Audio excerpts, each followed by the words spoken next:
Hi friends, అందరికీ నమస్కారం. Welcome back to JS studies. Friends, ఈరోజు వీడియో వచ్చేసి విద్యా దృక్పథాలకు సంబంధించి ఈశ్వరభాయ్ పటేల్ కమిటీ అనేది ఈ వీడియోలో మనం డిస్కషన్ చేసుకోబోతున్నాం. ఫ్రెండ్స్ చూడండి, ఈ వీడియోలో మనం ఈశ్వరభాయ్ పటేల్ కమిటీ అనేది డిస్కషన్ చేసుకోబోతున్నాం, గమనించాలి. ఫ్రెండ్స్, మీరు కానీ నా వీడియో ఫస్ట్ టైం చూసినట్లయితే ప్లీజ్ లైక్ చేయండి, షేర్ చేయండి, సబ్స్క్రైబ్ చేసుకోండి. ఓకే ఫ్రెండ్స్, లేట్ చేయకుండా వీడియోలోకి వెళ్దాం. 1977 మొదటిసారిగా కేంద్రంలో కాంగ్రెసేతర ప్రభుత్వం ఏర్పడింది. 1977లో మొదటిసారిగా కేంద్రంలో కాంగ్రెసేతర ప్రభుత్వం ఏర్పడింది. మొరార్జీ దేశాయ్ ప్రధానమంత్రి అయినారు. అప్పుడు ఎవరంటే ప్రధానమంత్రి మొరార్జీ దేశాయ్ అన్నమాట, గుర్తుపెట్టుకోండి. ఇతను వచ్చేసి గాంధీవాది. గాంధీజీ బోధనలు విద్యా విధానం నేటి విద్యలో ప్రతిబింబించాలనే ఉద్దేశంతో అప్పటి గుజరాత్ విశ్వవిద్యాలయ ఉపకులపతి అయిన ఈశ్వరభాయ్ పటేల్ అధ్యక్షతన ఒక కమిటీ నియమించింది. ఏమొచ్చేసి గుజరాత్, గుర్తుపెట్టుకోండి, గుజరాత్ విశ్వవిద్యాలయ ఉపకులపతి అయిన ఈశ్వరభాయ్ పటేల్ కమిటీ అధ్యక్షతన ఒక కమిటీ నియమించింది. ఈ కమిటీ ముఖ్య ఉద్దేశం ఏంటంటే ఈశ్వరభాయ్ పటేల్ కమిటీ ముఖ్య ఉద్దేశం ఏంటంటే 10 సంవత్సరాల పాఠశాల విద్యలోని విద్యా ప్రణాళికలో మార్పులు సూచించటం. 10 సంవత్సరాల పాఠశాల విద్యలోని విద్యా ప్రణాళికలో మార్పులు సూచించటం అనేది ఈ కమిటీ యొక్క ఉద్దేశం అన్నమాట. నెక్స్ట్ చూడండి, గాంధీజీ 1937లో బేసిక్ విద్యా విధానాన్ని సూచించారు కదా. బేసిక్ విద్యా విధానం ఎప్పుడు వచ్చింది? 1937లో. ఇది ఎవరు ప్రతిపాదించారంటే గాంధీజీ గారు. ఏదైనా ఒక వృత్తి ఆధారంగా విద్య కొనసాగాలి, శారీరకంగా శ్రమకు అవకాశం ఉండాలి, విద్య స్వయం సమృద్ధిగా ఉండాలి అని చెప్పింది ఎవరంటే గాంధీజీ గారు అనమాట. విద్య అనేది స్వయం సమృద్ధిగా ఉండాలి అంటే బేసిక్ విద్యా విధానం అంటే ఇదే అనమాట. స్వయం సమృద్ధిగా ఉండాలనేది గాంధీజీ గారు అభిప్రాయపడటం జరిగింది. గాంధీజీ గారు ఈ భావనని కొఠారి కమిషన్ పని అనుభవం పేరుతో ప్రతిపాదించారు. గాంధీజీ గారు ఈ భావననే పని అనుభవం పేరుతో ప్రతిపాదించడం అనేది జరిగింది. ఈ కమిటీ ఈ ప్రక్రియను ఇంకా ముందుకు తీసుకొని వెళుతూ ప్రతిపాదించింది. ఇదే సాంఘిక ఉపయోగం గల ఉత్పాదక పని అంటే SUPW అనమాట. మోస్ట్ ఇంపార్టెంట్ ఫ్రెండ్స్, గమనించాలి. లాస్ట్ డిఎస్సి బిట్ అనమాట. SUPW అబ్రివేషన్ అనేది అడగడం జరిగింది ప్రీవియస్ డిఎస్సిలో, గమనించాలి. SUPW అంటే ఏంటంటే సోషల్లీ యూజ్ఫుల్ ప్రొడక్టివ్ వర్క్ అనమాట. ఇది తెలుగులో ఏమంటారంటే సాంఘిక ఉపయోగం గల ఉత్పాదక పని. ఇది 1986 కూడా SUPWని కొనసాగించవచ్చని సూచించింది. ఇది SUPW అనేది 1986 కూడా కొనసాగించవచ్చని సూచించడం అనేది జరిగింది. ఈ కమిటీలో పని ద్వారా విద్య అనే పదాన్ని ఉపయోగించింది. విద్య పని కేంద్రీకృతంగా ఉండాలి. విద్య అనేది పని కేంద్రీకృతంగా ఉండాలనేది ఈ కమిటీ అనేది చెప్పడం జరిగింది. ఇది సత్యము, అహింస, స్వయం సమృద్ధి, పని పట్ల గౌరవం, సహకారము, వర్గరహిత సమాజము మొదలైన గాంధీ విలువల ఆధారంగా రూపొందింది.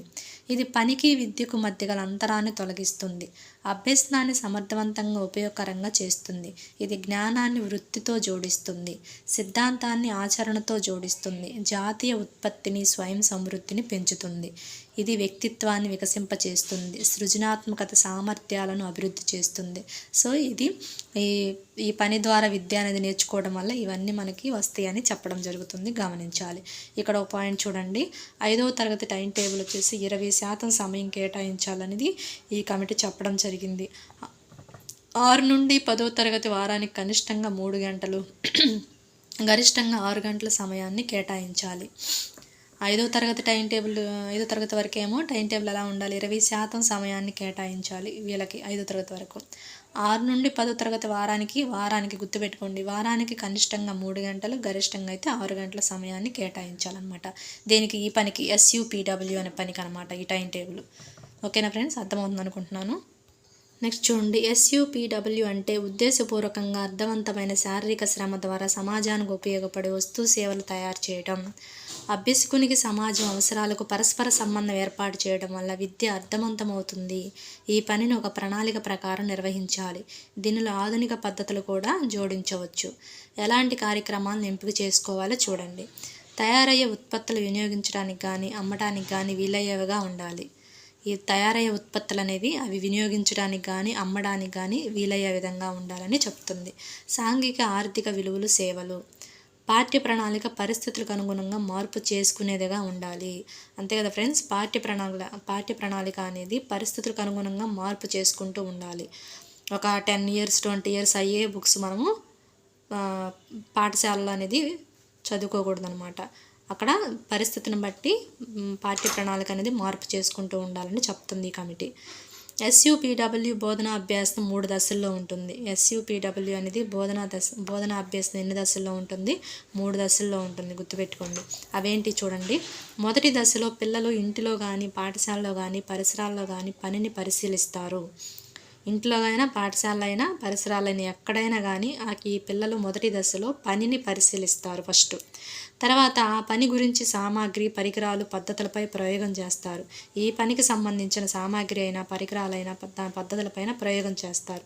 తద్వారా వస్తు సేవలు తయారవుతాయి. ఇలా ప్రయోగం చేయడం ద్వారా వస్తు సేవలను తయారవుతాయి. నెక్స్ట్ 3వ దశ పెద్ద మొత్తంలో వస్తు సేవలు తయారు చేసే ప్రక్రియ మొదలై కొనసాగుతుంది.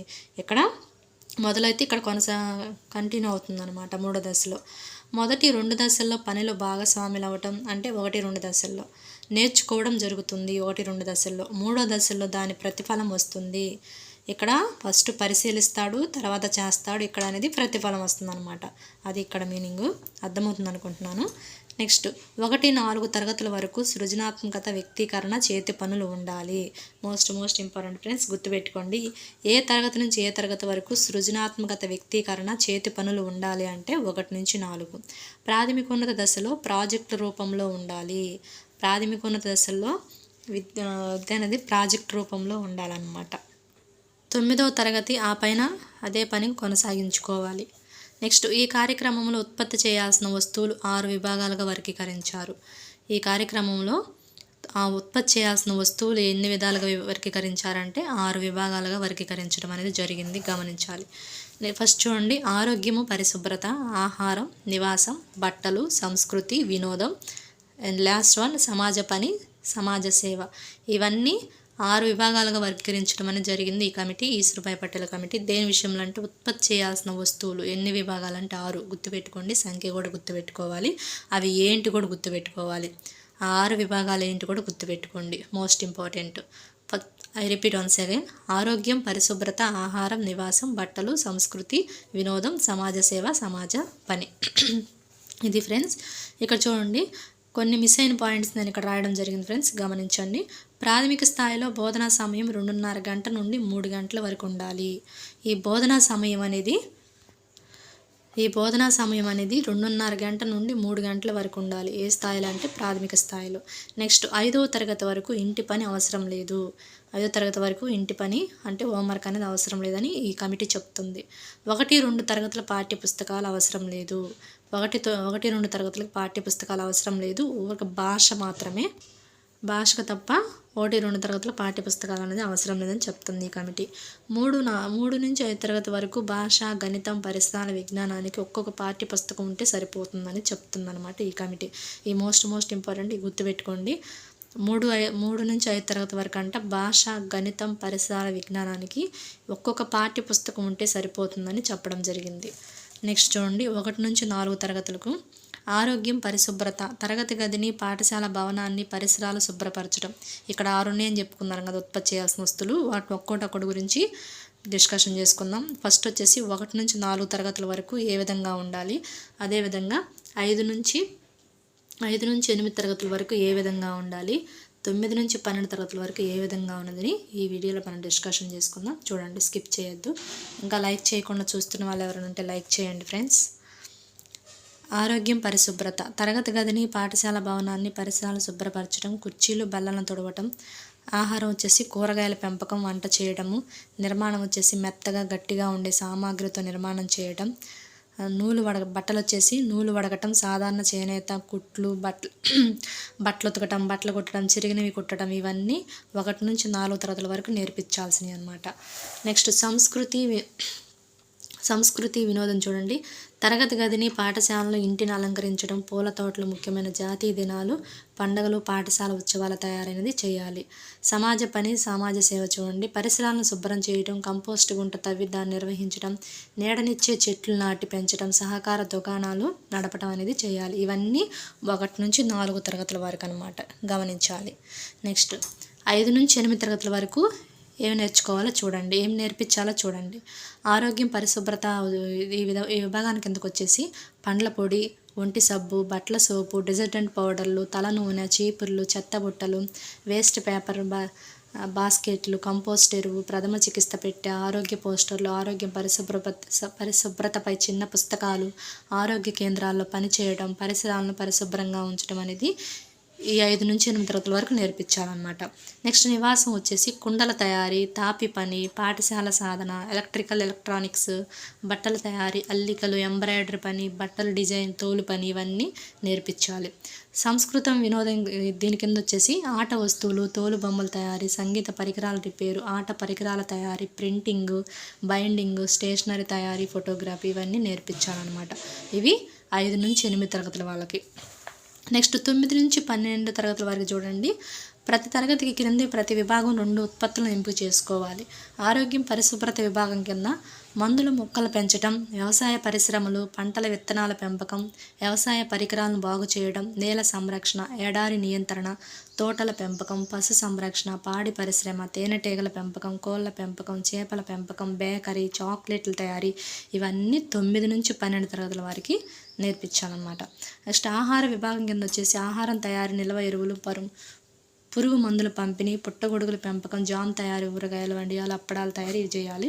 నెక్స్ట్ నివాసం కింద వచ్చేసి ఇల్లు, గ్రామం, నగర ప్రణాళిక, చిన్న భవనాల మరమ్మతులు, ఇంటి అలంకరణ, చాక్ పీసులు, కొవ్వొత్తులు తయారీ. నెక్స్ట్ బట్టలు వచ్చేసి అల్లికలు, రంగులు, ముద్రణ, చిరిగిన బట్టలు కుట్టడం, బట్టలు ఇస్త్రీ చేయడం. అండ్ లాస్ట్ వన్ సంస్కృతి వినోదం కింద వచ్చేసి బట్టల తయారీ, ఎగ్జిబిషన్ నిర్వహణ.